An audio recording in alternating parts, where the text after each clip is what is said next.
I truly believe that if these were white women, if these were their family members, there is no way that they would destroy this evidence, and there would be more people convicted.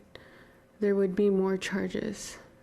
At this press conference held by Justice for Girls, family members of a few of the victims of serial killer Robert Pickton say they do not agree with the RCMP wanting to destroy 14,000 exhibits of evidence collected during the RCMP's investigation. These cases of more than 50 women who disappeared from the downtown east side, some of whose remains were found on the Pickton farm, now stand as a stark example of the many ways that Indigenous and marginalized women and girls are failed by our justice system. The failures in these women's lives did not begin with a botched investigation or a scandalously flawed commission of inquiry. Many of these women's stories began while they were still girls, forgotten and failed by the foster care system, preyed upon by men who exploited and abused them with impunity for years before they became adults, and were handed up to predators like those on the Pickton farm. In 2001, a rookie RCMP officer went to the Pickton farm to follow up on a firearms complaint. He found a large number of women's clothing and other personal items, so an investigation was launched. Robert Pickton was arrested after human remains and DNA were discovered all around the property.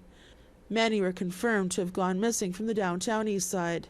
Sarah DeVries went missing in 1998. 4 years later, her DNA was found on the Pickton farm. Her daughters, also named Sarah, spoke at the press conference.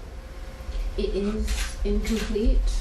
There is way more to this case than the general public knows, and families are willing or able to disclose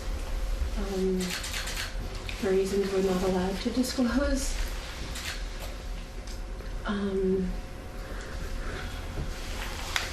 It's not uncommon knowledge that Robert Pickton didn't act alone and there were more involved. And if you look at the history of cold cases, mostly all of that evidence is kept forever, pretty much. Why, in this case, are they trying to erase the evidence? After the RCMP investigation, Robert Pickton was charged with the murders of 26 women. The Attorney General at the time decided to try 6 of the cases and go to trial for the other 20 later on. On December 9, 2007, Pickton was convicted of second-degree murder on all 6 counts and given a life sentence with no chance of parole for 25 years. The other 20 charges were stayed after it was decided there was no need to go to trial since Pickton was already in jail. Lorelei Williams' cousin Tanya Holyk, along with Sarah's mother, Sarah DeVries, was part of that group of 20 whose cases never went to trial. Williams says she just read the evidence that was collected in the investigation. I forced myself to start reading it last night, and I wish I hadn't.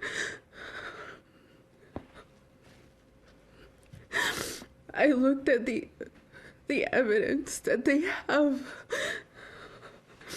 and now my question is, are they destroying all of that evidence?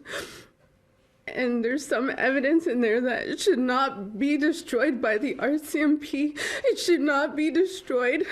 Dr. Sasha Reed specializes in Canadian cold cases and serial killer homicides. Despite what the RCMP may say about this being a complete investigation, it is not. It is of the utmost importance that we preserve this evidence. The RCMP did not respond to our request for an interview, but they did say that they are not authorized to retain property indefinitely. Tina House, APTN National News, Vancouver.